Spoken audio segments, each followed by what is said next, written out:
بسم الله الرحمن الرحيم. الحمد لله وكفى وسلام على عباده الذين اصطفى. أما بعد، قال الله تبارك وتعالى: أعوذ بالله من الشيطان الرجيم. بسم الله الرحمن الرحيم. والفجر وليال عشر والشفع والوتر صدق الله العظيم.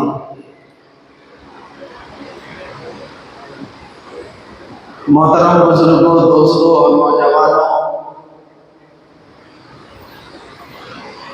اس وقت میں جو مہینہ ہم پر گزر رہا ہے، اس مہینے کو اسلامی کیلنڈر میں ذی الحجہ کا مہینہ کہتے ہیں۔ اس کا اگر اردو ترجمہ پڑھا جائے تو حج کا مہینہ ہوتا ہے۔ ذی الحجہ کے معنی حج کا مہینہ، کیونکہ اس مہینے میں حج کیا جاتا ہے۔ بہت بڑی عبادت اس مہینے میں کی جاتی ہے، اس لیے اس عبادت کی طرف منسوخ کر کے اس مہینے کو ذی الحجہ کہتے ہیں۔ اسلامی تاریخ میں اس مہینے کی بہت بڑی فضیلت آئی ہے۔ کسی اور مہینے میں اتنے عظیم واقعات، عظیم نسبتیں جمع نہیں ہوئے جتنے اس مہینے میں ہوئے۔ آپ کے سامنے میں نے ابھی چھوٹی چھوٹی آیتوں کی تلاوت کی۔ اللہ تعالیٰ نے قرآن میں ارشاد فرمایا: والفجر ولیال عشر والشفع والوتر۔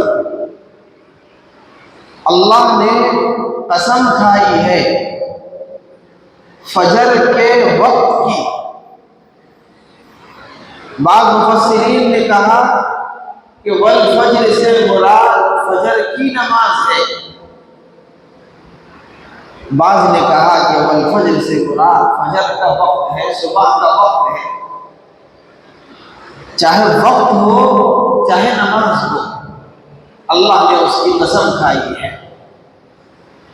اور اسی ضمن میں مفسرین نے یہ بھی کہا کہ وہ جو وقت ہوتا ہے صبح کا، نماز کا، صبح کا وقت، وہ اتنا بابرکت ہوتا ہے اور اتنا خیر خوبیوں والا ہوتا ہے کہ اللہ تعالیٰ اس کی اہمیت بتانے کے لیے اس وقت کی، اس نماز کی قسم اٹھائی ہے۔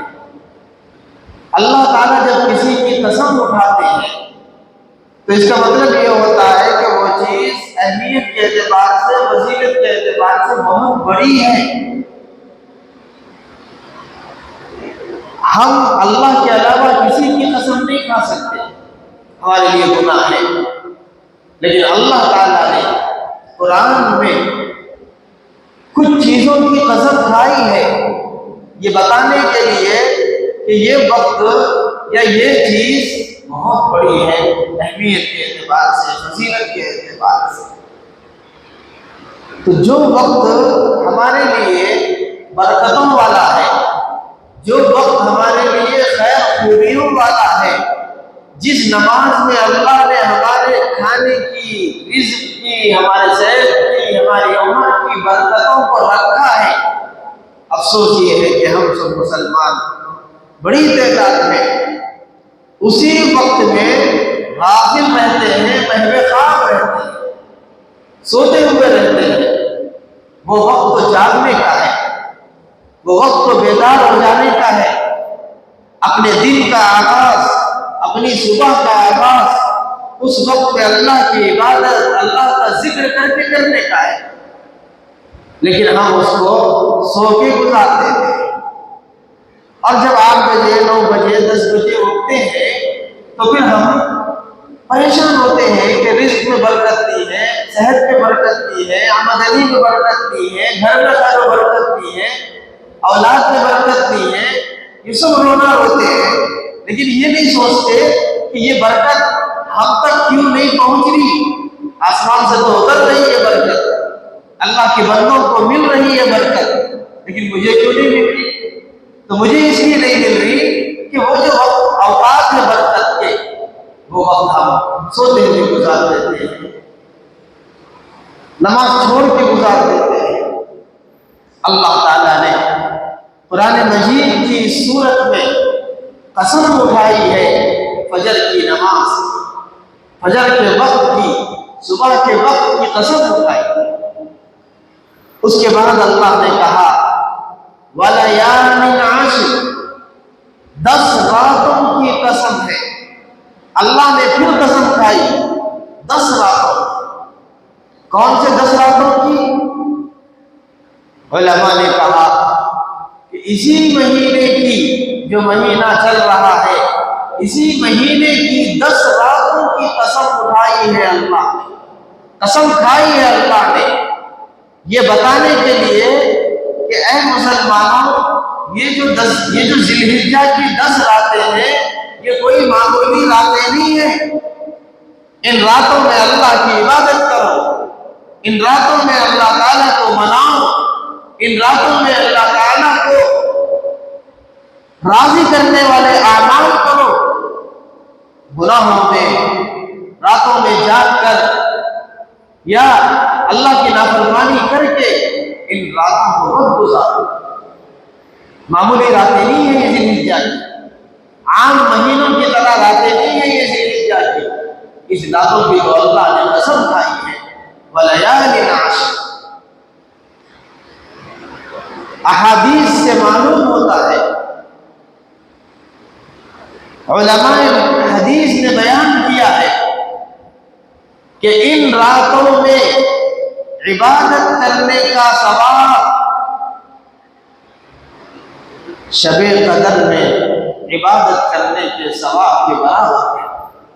شب قدر کا کتنا بڑا ثواب ہے، پورا رمضان کا مہینہ شب قدر کو تلاش کرنے کے لیے ہم گزار دیتے ہیں کہ اس رات میں عبادت کا موقع مل جائے، اور نبی فرما رہے ہیں کہ ذی الحجہ میں ایک شب قدر نہیں ہے، 2 نہیں ہے، 3 نہیں ہے، 10 شب قدروں کے ثواب کو، 10 شب قدر کے برابر ثواب کو اللہ نے رکھا ہے ذی الحجہ کے مہینے۔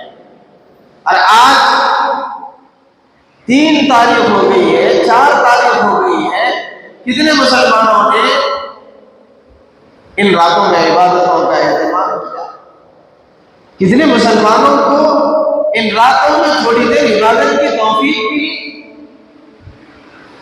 افسوس تو یہ ہے میرے دوستو کہ بہت بڑی تعداد مسلمانوں کی جانتی بھی نہیں ہے کہ اس مہینے میں بھی کچھ خیر و برکت کی چیزیں ہیں، معلوم بھی نہیں ہے۔ نبی علیہ السلام نے ارشاد فرمایا کہ راتوں میں عبادت کرو، ایک رات میں عبادت کا ثواب شب قدر کے برابر ہے، اور دن میں روزہ رکھو،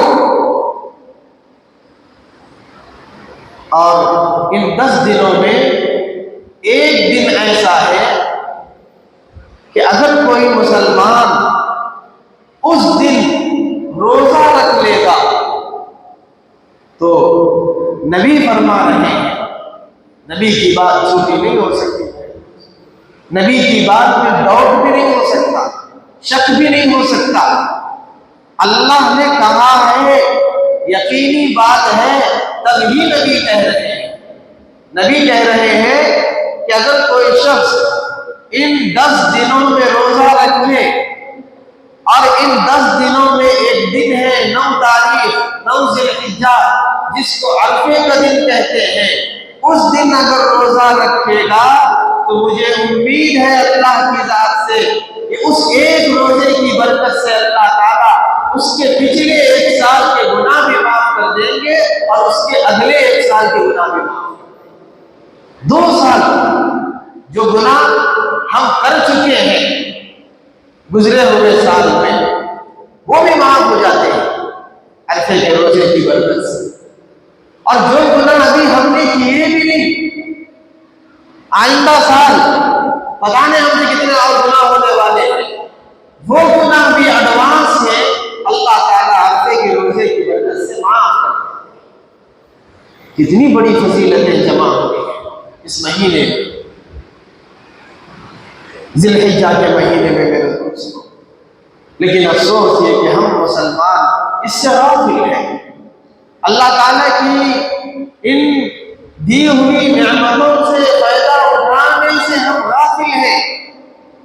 ہمیں کوئی ضرورت نہیں ہے روزوں کی، ہمیں کوئی ضرورت نہیں ہے راتوں میں اٹھ کے عبادتیں کرنے کی، ہمیں کوئی ضرورت نہیں ہے قرآن کی تلاوت کرنے کی۔ کتنا بڑا مہینہ ہم پر گزر رہا ہے، کتنا بڑا مہینہ ہم پر سایہ فکر ہے۔ میں آپ کو آج بتاتا ہوں کہ اس مہینے کو کتنی بڑی بڑی نسبتیں حاصل ہیں۔ پہلی چیز تو میں نے بتا دیا کہ اس مہینے میں حج جیسی بڑی عبادت کی جاتی ہے، حج کی وجہ سے اس مہینے کو بہت بڑا مقام حاصل ہے، نمبر 1۔ نمبر 2، اس مہینے کی راتوں کی قسم کھائی ہے اللہ نے، ان 10 راتوں کی، 1 ذی الحجہ سے لے کے 10 ذی الحجہ کے راتوں کی قسم کھائی ہے، اور 1 رات میں عبادت کا ثواب شب قدر میں عبادت کرنے کے برابر ہے۔ احادیث سے معلوم ہوتا ہے ان راتوں کو فائدہ اٹھانا ہے۔ ایک نسبت اس کو یہ حاصل ہے شب قدر کے برابر حاصل ہے۔ تیسرے اس مہینے کے ابتدائی 10 دنوں میں روزہ رکھنے کی بڑی اہمیت ہے، اتنی بڑی اہمیت ہے بلکہ علماء نے تو فرمایا صرف روزہ ہی نہیں بلکہ ہر اچھے کام کی، ہر نیکی کی اتنی بڑی فضیلت ہے کہ کسی اور مہینے میں اگر کوئی کام کیا جائے اللہ کو اتنا پسند نہیں ہے جتنا ذی الحجہ کے مہینے میں، اور وہ بھی 10 دنوں میں، ابتدائی 10 دنوں میں اللہ تعالیٰ کو جو نیک کام پسند ہوتا ہے، جو نیکی پسند ہوتی ہے، اس سے بڑی نیکی کسی اور دنوں میں، کسی اور مہینوں میں کرنے سے اللہ تعالیٰ کو اتنی خوشی ہوتی ہے۔ اللہ کہہ رہے ہیں، نبی کی احادیث ہے، سینکڑوں احادیث، حضور صلی اللہ علیہ وسلم نے ارشاد فرمایا کوئی عمل بھی اللہ کے نزدیک ذی الحجہ کے 10 دنوں میں کیا جانے والے عمل سے زیادہ محبوب نہیں ہے، کوئی عمل۔ یعنی ذی الحجہ کے ابتدائی 10 دنوں کے علاوہ کسی آدمی نے کسی مہینے میں، کسی دن میں کوئی اچھا کام کیا، کوئی نیکی کی، کوئی اللہ کو راضی کرنے والا کام کیا، اس کو ایک طرف رکھا جائے، اور ذی الحجہ کے 10 دنوں میں کوئی نیکی کیا ہو اس کو ایک طرف رکھا جائے۔ ان دونوں میں سے سب سے زیادہ خوشی اللہ کو کس عمل سے ہوگی؟ نبی فرما رہے ہیں ذی الحجہ کے مہینے میں کیے جانے والے اعمال صالحہ سے اللہ تعالیٰ کو خوشی ہوگی۔ یہ ہے اس مہینے کی فضیلت۔ صحابی نے عرض کیا یا رسول اللہ،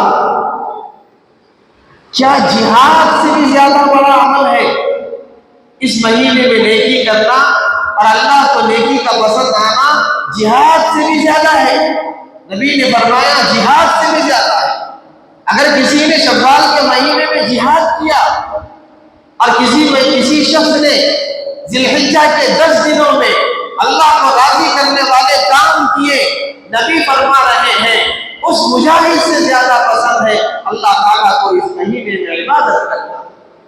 ہاں، آخر میں نبی نے کہا کہ ہاں، اگر کسی شخص نے گھر سے نکلا ہو اور وہ اللہ کے راستے میں مال جان لے کر گیا ہو اور وہ زندہ نہ بچا ہو، وہ شہید ہو گیا ہو اللہ کے راستے میں، اگر کسی نے شہادت حاصل کی ہے تو اس کا مقام تو بڑا ہے، لیکن اگر کسی نے صرف جنگ کی، جہاد کیا اللہ کے راستے میں، تو وہ عمل بھی چھوٹا ہے ذی الحجہ میں کیے جانے والے عمل سے۔ یہ نبی کہہ رہے ہیں، کسی عالم کی بات نہیں ہے، کسی محدث کی بات نہیں ہے، نبی کی بات نہیں۔ جہاد سے بڑا عمل، جہاد سے زیادہ فضیلت والا کام ہے، اللہ کو جہاد سے زیادہ پسند ہے اس مہینے میں نیکیاں کرنا، اس مہینے میں صدقہ خیرات کرنا، اس مہینے میں روزے رکھنا، اس مہینے کی راتوں کو جاگ کر اللہ کی عبادت کرنا، یہ مہینہ ہے۔ اور چوتھی نسبت اس مہینے کو عرفے کے دن سے حاصل ہے۔ عرفے کا دن 9 ذی الحجہ کو عرفے کا دن کہا جاتا ہے۔ وہ اس لیے کہا جاتا ہے کہ 9 ذی الحجہ کو حج کو جانے والے تمام حجاج کرام میدان عرفات میں جمع ہوتے ہیں اس پہاڑ پر، اور وہاں جمع ہو کر صبح سے لے کے شام تک کھلے آسمان کے نیچے احرام کی حالت میں ننگے سر اللہ کے بارگاہ میں کھڑے ہو کے ذکر و اذکار کرتے ہیں، دعائیں کرتے ہیں۔ اس کو وقوف عرفہ کہتے ہیں۔ یہ حج کا سب سے بڑا رکن ہے۔ اگر کسی شخص نے وقوف عرفہ نہیں کیا، 1 منٹ کے لیے بھی میدان عرفات کو نہیں گیا، تو اس کا حج ہی نہیں ہوگا۔ دوسرے کام اگر اس نے نہیں کیے تو اس کا کوئی بدل ہے، آلٹرنیٹ ہے اس کا۔ لیکن اگر کسی نے میدان عرفات ہی نہیں گیا، وقوف عرفہ ہی نہیں کیا ہو، جو کہ حج کا رکن اعظم ہے، اعظم مانے بڑا، رکن مانے اس کا پارٹ، بہت بڑا پارٹ ہے اس کا حج کا، اس کے بغیر حج نہیں ہوتا ہے۔ تو حجاج کرام میدان عرفات میں جاتے ہیں تو اللہ تعالی جو حجاج کرام میدان عرفات میں جمع ہوں گے اور وہاں پر کیے جانے والی دعاؤں کے بدلے میں اللہ تعالیٰ ان کو جو جزا دیں گے، جو ثواب دیں گے، آپ جانتے ہیں کہ جو حاجی میدان عرفات میں کھڑے ہو کے اللہ سے دعا کرتا ہے، اللہ سے مانگتا ہے، اللہ تعالیٰ اس کی دعا کو قبول کر کے، اس کی مغفرت کر کے اس کو ایسے بنا دیتے ہیں جیسے کسی عورت نے کسی بچے کو جنم دیا ہو۔ تو جب وہ جنم دی ہو، کسی بچے کو پیدا کیا ہو، تو جیسے وہ بچہ معصوم ہوتا ہے، اس کے ذمہ میں کوئی گناہ نہیں ہوتے، کوئی خطا نہیں ہوتے، ایسے ہی اللہ تعالیٰ میدان عرفات سے حجاج کرام کو پاک صاف کر کے، گناہوں سے ان کی مغفرت کر کے، ان کے نامہ اعمال کو صاف کر کے واپس بھجاتے ہیں میدان عرفات سے۔ اور جو لوگ حج کو نہیں گئے ہیں، اپنے گھر میں ہیں، اپنے ملک میں ہیں، اپنے علاقوں میں ہیں، اللہ نے ان کو بھی محروم نہیں رکھا ہے۔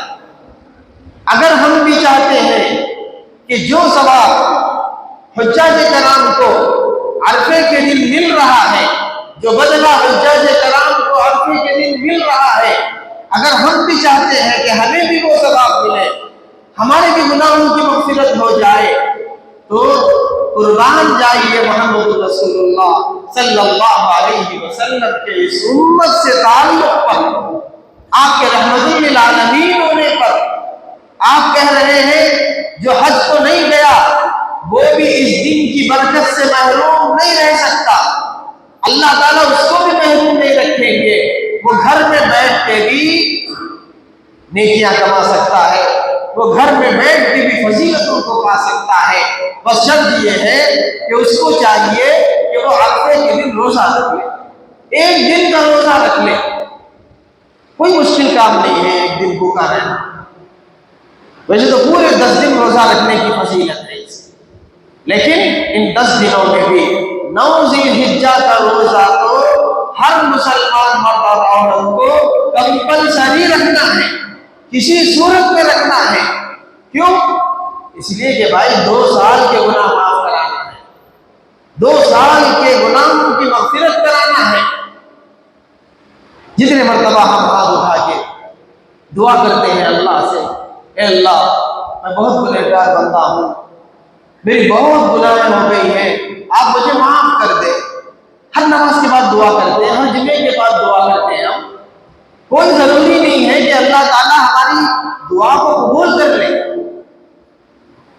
اللہ کے اوپر کوئی لازم نہیں ہے، کوئی ضروری نہیں ہے کہ ہم ہماری دعا کو اللہ سن لے اور قبول کرے۔ کیوں بھائی؟ ہمارے پاس کیا وزن ہے؟ نہ ہماری صورت نورانی ہے، نہ ہماری سیرت نورانی ہے، نہ ہماری زبان گناہوں سے محفوظ ہے، نہ ہمارے آنکھ گناہوں سے محفوظ ہے، جسم کا ذرہ ذرہ گناہوں میں لطف ہے۔ کیسے ہم یقین کر لیں کہ ہم جو بھی دعا ہاتھ اٹھا کے کریں گے اللہ ہماری دعا کو قبول کر لے؟ کوئی گارنٹی نہیں۔ ہو سکتا ہے کہ اللہ ہماری ہر دعا کو ہمارے ہی منہ میں مار دے، ہمارے ہی اوپر مار دے اللہ تعالیٰ۔ اس میں ڈاؤٹ ہو سکتا ہے کہ اللہ تعالیٰ ہماری مغفرت کرے یا نہیں کرے، لیکن جو بات نبی نے بتا دیا، جو بات حدیث نے بتا دیا، اس میں کوئی ڈاؤٹ نہیں ہو سکتا، اس میں کوئی شک نہیں ہو سکتا۔ نبی کہہ رہے ہیں جو مسلمان مرد اور عورت بھی عرفے کے دن روزہ رکھ لیں گے، اللہ تعالیٰ اس کے پچھلے 1 سال کے گناہ بھی معاف کر دیں گے، اور اس کے اگلے 1 سال کے گناہ ابھی جو اس نے کیا ہی نہیں ہے گناہ، اللہ کے علم میں تو ہے کہ گناہ کرے گا، ابھی اس نے کیا بھی نہیں، وہ بھی گناہ ایڈوانس میں اللہ تعالیٰ معاف کر دیں گے۔ اتنا بڑا دن ہے۔ وہ دن کس میں ہے؟ اسی مہینے میں ہے، ذی الحجہ، اور اسی 10 دنوں میں ہے، 9 ذی الحجہ کو۔ اس لیے آپ ارادہ کیجیے، یہ موقع زندگیوں میں بار بار نہیں آتے۔ اللہ سے آج ارادہ کیجیے، وعدہ کیجیے کہ جتنی راتیں بچ گئی ہیں اس مہینے کی، 3-4 تاریخ تو ہو گئی ہے اس مہینے کی، اب جو کچھ بھی بچی 5-6 راتیں، ان راتوں میں میں اللہ کی عبادت کروں گا، دن میں روزے رکھنے کی کوشش کروں گا۔ ہر نیکی اللہ کو بہت پسند ہے، صدقہ اللہ کو بہت پسند ہے۔ اس مہینے میں، اس مہینے کی 10 دنوں میں خیر خیرات کرنا، اچھے کام کرنا، قرآن کی تلاوت کرنا، روزے رکھنا، رات میں ذکر و اذکار کرنا، نوافل کا اہتمام کرنا، اللہ سے دعائیں مانگنا، جو ہو سکتے ہیں سہولت کے ساتھ اللہ کی جتنی توفیق مل جائے اس مہینے کی 10 دنوں میں عبادتوں کا اہتمام کیجیے۔ ایک دن کر کے یہ وقت گزر جائے گا یہ۔ اور 5ویں عظیم نسبت اس مہینے کو حاصل ہے قربانی کے ذریعے سے۔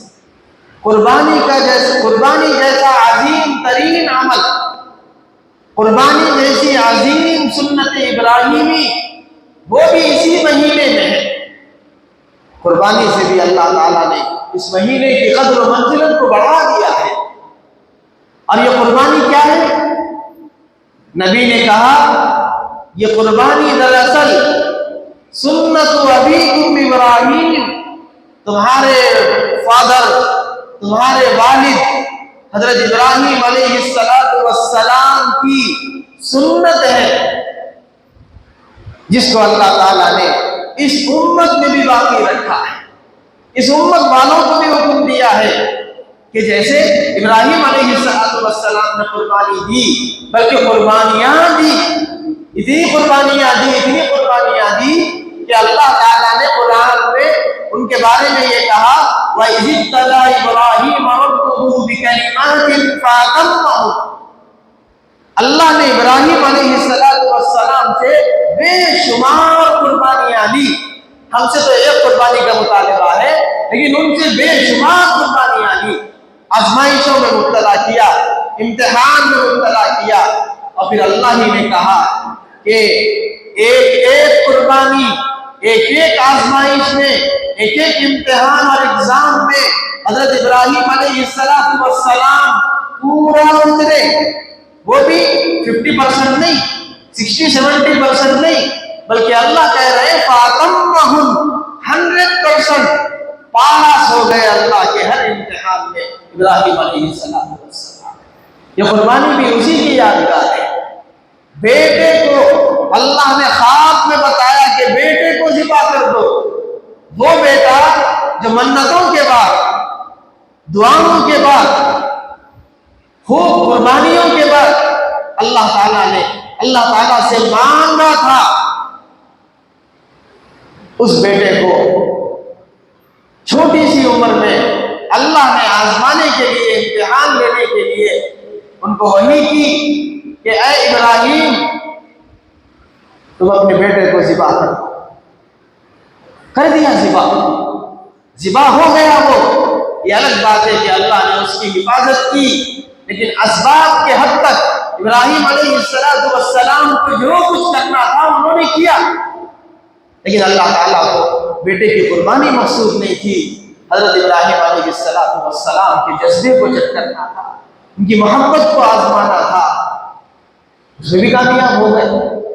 اسی کی سنت کو یاد رکھنے کے لیے ہر سال اس امت میں بھی اللہ تعالیٰ نے ہر صاحب نصاب مسلمانوں پر قربانی کو واجب کرا دیا۔ بہت بڑا عمل ہے یہ بھی آپ کو معلوم ہے، آپ نے سنا ہے کئی مرتبہ، ہم نے بھی اس مسجد میں اس موقع سے بتایا ہے کہ قربانی کے 3 دن ہوتے ہیں، 10 ذی الحجہ، 11 ذی الحجہ، 12 ذی الحجہ۔ یہ 3 دنوں میں، قربانی کے ان 3 دنوں میں اللہ تعالیٰ کو جانور قربان کرنے سے زیادہ کوئی عمل پسند نہیں ہے۔ جہاد کے بارے میں تو بتا دیا گیا ہے کہ یہ پورے 10 دن میں جہاد سے بھی بڑا اگر کوئی عمل ہے تو وہ ان 10 دنوں میں اللہ کو راضی کرنے والے کام کرنا ہے۔ اور ان 3 دنوں میں قربانی سے زیادہ پسندیدہ کوئی عمل نہیں ہے اللہ کو۔ اگر کوئی شخص یہ کہے کہ میں 10,000 روپے کا بکرا نہیں کاٹوں گا، میں 20,000 روپے اللہ کے راستے میں صدقہ کر دوں گا، کسی غریب کی مدد کر دوں گا، کسی یتیم کی مدد کر دوں گا، اگر کوئی کو اپنے عقل سے بجائے 10,000 کے بکرا کاٹنے کے 20,000 25,000 روپے بھی اللہ کے راستے میں خرچ کر دے گا، اللہ کو کوئی خوشی نہیں ہوگی، اس پر کوئی ثواب نہیں ملے گا، کیونکہ اللہ کو خوش ہوتا ہے جانور کو ذبح کرنے سے، اللہ کے راستے میں خون بہانے سے۔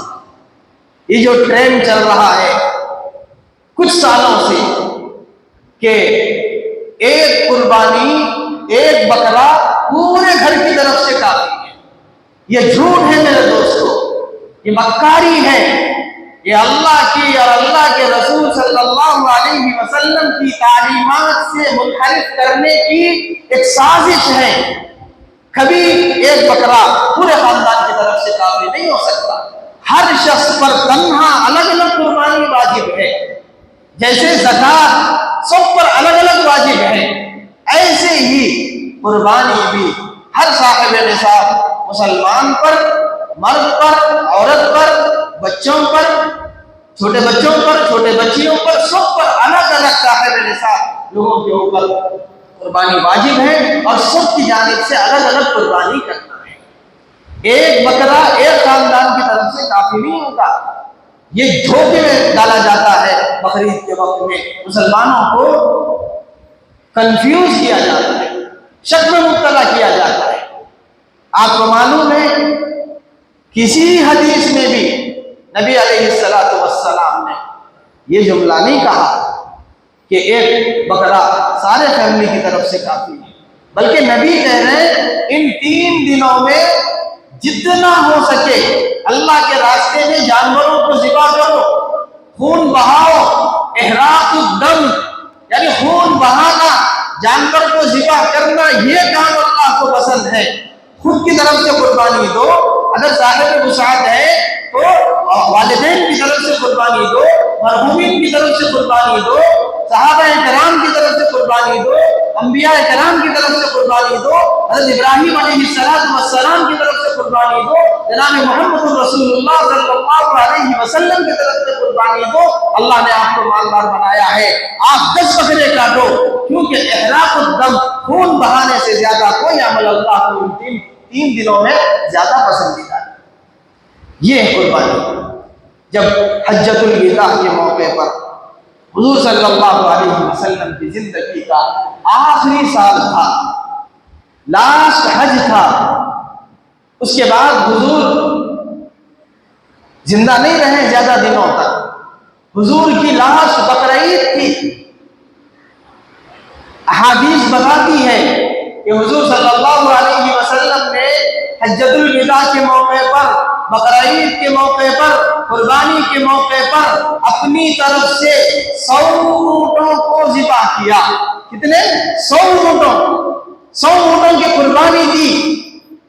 صحابی رسول کہتے ہیں کہ 63 اونٹ تو حضور صلی اللہ علیہ وسلم نے اپنے ہاتھوں سے کاٹے, اپنے ہاتھوں سے ذبح کیا 63 اونٹ, اور باقی 37 اونٹ حضرت علی المرتضیٰ رضی اللہ تعالی عنہ نے کاٹا. یوں حضور نے ہر سال قربانی دیتے ہوئے آئے. کبھی کوئی بقرہ عید آپ کی ناغہ نہیں ہوئی.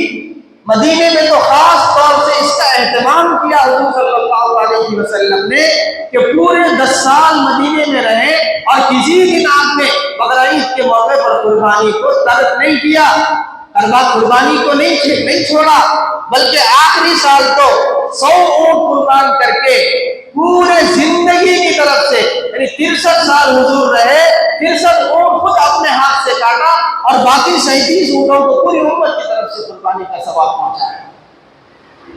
ہم سے زیادہ عقل مند حضور صلی اللہ علیہ وسلم ہم سے زیادہ عقل مند تھے. صحابہ کرام ہم سے زیادہ عقل مند تھے.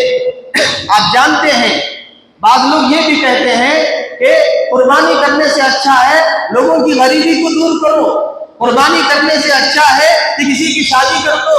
یہ بھی ٹرینڈ چلایا جاتا ہے, یہ بھی دھوکہ ہے میرے دوستو. نبی علیہ السلام کوئی امیر آدمی نہیں تھے, نبی فقیری کی زندگی گزارتے تھے. حضور صلی اللہ علیہ وسلم کے گھر میں 2 دن کبھی ایسا نہیں ہوا کہ کنٹینیو چولہا جلا. حضور کی زندگی بھی تو فاقوں میں تھی, صحابہ کی زندگی بھی تو فاقوں میں تھی. کیا حضور صلی اللہ علیہ وسلم اگر اللہ کو یہ پسند ہوتا کہ قربانی سے زیادہ غریبی کو ہٹا دینا, قربانی سے زیادہ محتاجی کو ختم کر دینا, یہ اللہ کو پسند ہوتا تو نبی علیہ السلام قربانی کے پیسے جمع کر کے اپنے گھر کے اخراجات پورے کر سکتے. 100 اونٹوں کو قربان کیا. آپ کو معلوم ہے کہ ایک اونٹ اس زمانے میں کتنے قیمتی ہوتا تھا. 1 نہیں 2 نہیں لاکھوں روپے خرچ کر کے اس زمانے کے اعتبار سے حضور صلی اللہ علیہ وسلم نے 100 اونٹوں کو قربان کیا. یہ بتانے کے لیے کہ قربانی اپنی جگہ ایک اہم ترین عمل ہے. اس کے ثواب کو, اس کی اہمیت کو کوئی ٹکرا نہیں سکتا. ہر شخص کے اوپر انڈیویجول قربانی ہے, کسی کی قربانی کسی کی طرف سے نہیں ہو سکتی ہے. اور پھر مسئلہ الگ چیز ہے, مسئلے کی تحقیق کرنا الگ چیز ہے. آپ کو یہ تو معلوم ہے اس فضیلت کا تو کسی کو انکار نہیں ہے, کسی مسلک کے والوں کو انکار نہیں ہے کہ اللہ تعالیٰ کو ان 3 دنوں میں سب سے زیادہ پسندیدہ عمل اگر کوئی ہے تو وہ قربانی کرنا ہے. اگر آپ صاحب نصاب ہیں, آپ صاحب حیثیت ہیں, تو آپ کے لیے یہ تو گولڈن چانس ہے, یہ اپرچونٹی گولڈن اپرچونٹی ہے کہ آپ 1 نہیں 2 نہیں 10-20 بکروں کی قربانیاں دیں, الگ الگ ناموں سے دیں تاکہ اللہ خوش ہو جائے. یہ دوسری چیز بھی بہت خطرناک ہے جو ہمارے معاشرے میں بہت تیزی کے ساتھ پھیل رہی ہے. ایک تو ایک بکرا پورے گھر کی طرف سے کافی ہے, پورے خاندان کی طرف سے کافی ہے, یہ بھی غلط بات ہے. اور دوسرے یہ کہ قربانی سے زیادہ اہم ترین عمل کسی غریب کی غریبی کو ختم کر دینا, محتاجگی کو ختم کر دینا ہے, یہ بھی غلط ہے.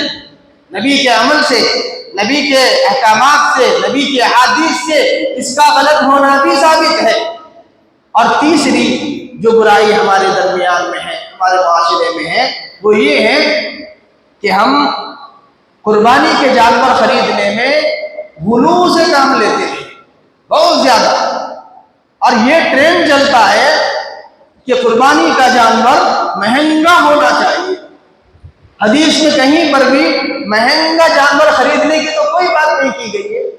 حدیث میں صرف اتنا کہا گیا ہے کہ آپ جس جانور کی بھی قربانی دو وہ جانور عمدہ ہو, صحت مند ہو, فربا ہو, طاقتور ہو, بیمار نہ ہو, یہ کہا گیا ہے.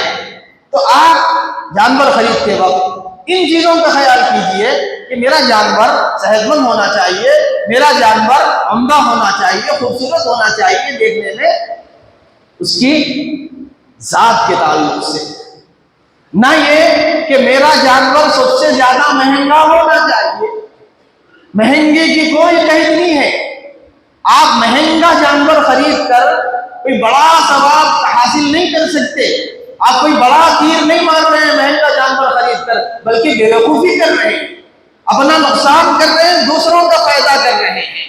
جو بکرا آپ کو 15,000 روپے میں مل سکتا ہے، 20,000 روپے میں مل سکتا ہے، آپ اس بکرے کو صرف نام و نمود کے لیے، صرف شہرت کے لیے، کیونکہ وہ بکرا سوشل میڈیا پر ہے، وہ بکرے کی ڈیمانڈ ہے، وہ بکرا ذرا خوبصورت نظر آ رہا ہے، صرف اس وجہ سے آپ اس بکرے کی قیمت 50,000، 60,000، 1,00,000 روپے دے کر خرید رہے ہیں۔ دوستو، اگر یہ نیت ہے آپ کی، نام و نمود کی نیت ہے، دکھلاوے کی نیت ہے، تو آپ کی قربانی کی اللہ کو کوئی ضرورت نہیں۔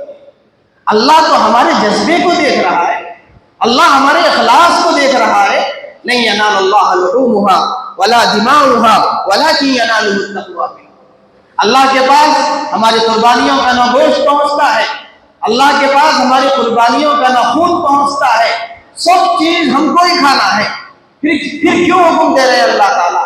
پھر کیوں اللہ کو اتنا پسند ہے یہ عمل قربانی کا؟ سب سے زیادہ قربانی کیوں پسند ہے ان 3 دنوں میں، ایام قربانی میں؟ نہ اللہ گوشت کھا رہے ہیں، نہ اللہ تعالیٰ کے پاس خون پہنچ رہا ہے، کچھ نہیں۔ صرف اللہ تعالیٰ کے پاس جو چیز پہنچتی ہے وہ ہمارے دلوں کی کیفیت ہے، ہمارے دلوں کا اخلاص ہے۔ اگر ہماری نیت میں اللہ کے ساتھ غیر اللہ شامل ہیں، اللہ کو ہماری قربانی کی کوئی ضرورت نہیں۔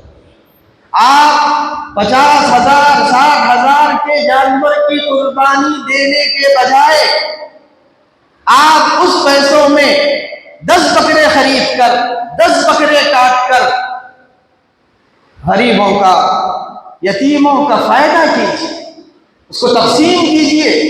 دیہاتوں میں، گاؤں کے مسلمانوں میں، آج بھی آپ کے علاقے میں تلنگانہ میں بعض ڈسٹرکٹ، بعض گاؤں ایسے ہیں، بعض ولیج ایسے ہیں جہاں پر صرف بقرعید کے موقع پر ہی گوشت پہنچتا ہے۔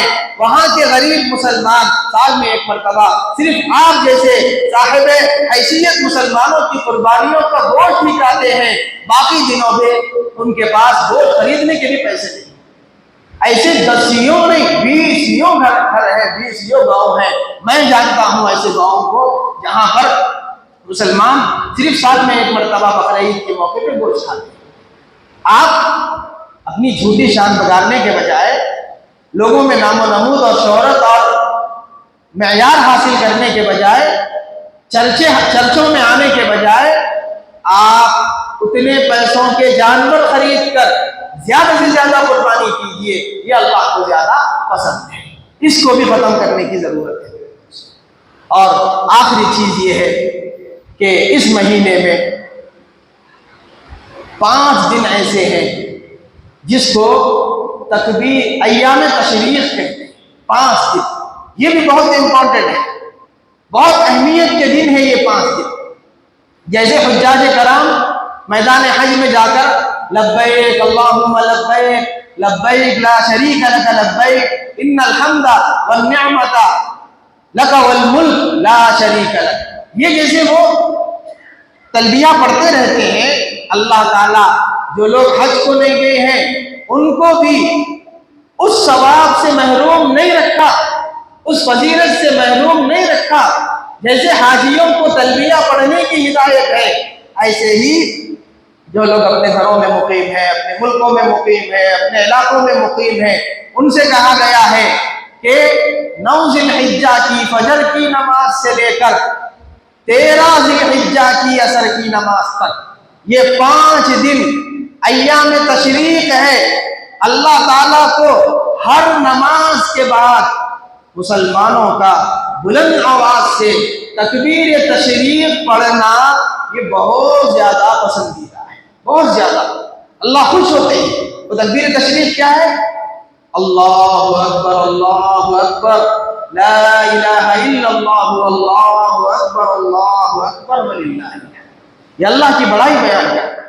9 ذی الحجہ کی فجر کی نماز سے 13 ذی الحجہ کی عصر کی نماز تک ہر بالغ مسلمان مرد اور عورت پر ہر فرض نماز کے بعد 1 مرتبہ بلند آواز سے پڑھنا واجب ہے۔ واجب کا مطلب سمجھتے ہیں نا؟ فرض کے بعد واجب کا درجہ ہے، واجب ہے ہر نماز کے بعد۔ اس کا بھی خیال رکھیں، اس کو بھی یاد رکھیں، ہم بھی اس کا اہتمام کریں۔ اللہ تعالیٰ بہت بڑا ثواب عطا کرتے ہیں تکبیر تشریف پڑھنے والے، بہت بڑا ذکر ہے اللہ کا، اللہ اکبر اللہ لا الہ الا اللہ واللہ اکبر وللہ الحمد۔ یہ کتنے دن کرنا ہے؟ 5 دن کرنا ہے۔ کب سے؟ 9 ذی الحجہ کی فجر کی نماز سے لے کے 13 ذی الحجہ کی عصر کی نماز۔ اور آخری بات بتا کے میں اپنی بات ختم کروں گا۔ جو لوگ قربانی دے رہے ہیں، یہ بات تو پہلے ہی بتا دینا چاہیے تھا، لیکن گزشتہ جمعے میں ہمارے ذہن سے یہ بات نکل گئی کہ اس طرف توجہ دلائی جائے۔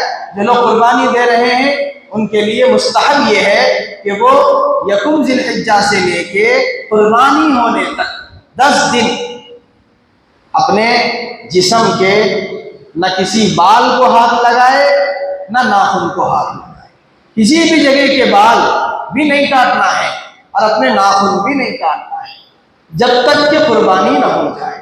جب قربانی ہو جائے گی تو پھر آپ کو اجازت ہے کہ آپ بال بھی کٹا سکتے ہیں، ناخن بھی کاٹ سکتے ہیں۔ اگر کسی نے اب تک نہیں کاٹا ہے اور اس کو ذہن میں بھی نہیں ہے لیکن آج مسئلہ معلوم ہوا ہے تو رک جائے، تھوڑا انتظار کر لے، جب آپ قربانی کر لیں گے تو آپ کو اجازت ہے۔ یہ بھی حجاج کرام کی مشابہت کے لیے ہے، جیسے حاجیوں کو حکم ہے کہ وہ قربانی کر کے اپنے بال کٹائے، حلق کرائے، ایسے ہی جو لوگ حج کو نہیں گئے ہیں ان مسلمانوں کو بھی یہ حکم ہے کہ 10 دن تک بال کاٹنے سے رکے رہو، ناخن کاٹنے سے رکے رہو۔ جب قربانی دے دے تو اس کے بعد پھر بال کاٹ لو، مونچھ کاٹ لو، آپ کو اجازت ہے۔ یہ بھی مستحب عمل ہے، اس کا بھی اہتمام کرنا چاہیے۔ اللہ تعالی ہم سب کو عمل کی توفیق نصیب فرمائے۔ قربانی سے متعلق کچھ اہم مسائل، کچھ اہم موضوعات انشاءاللہ بقرعید سے پہلے ایک اور جمعہ ملے گا، وہ عرفے والا جمعہ ہی ہے، 9 ذی الحجہ، جمعے کے دن ہی آ رہا ہے۔ انشاءاللہ اس جمعے میں آپ حضرات کے سامنے کچھ قربانی کے مسائل بیان کیے جائیں گے۔ اللہ تعالی ہم سب کو عمل کی توفیق نصیب فرمائے۔ وآخر دعوانا الحمدللہ۔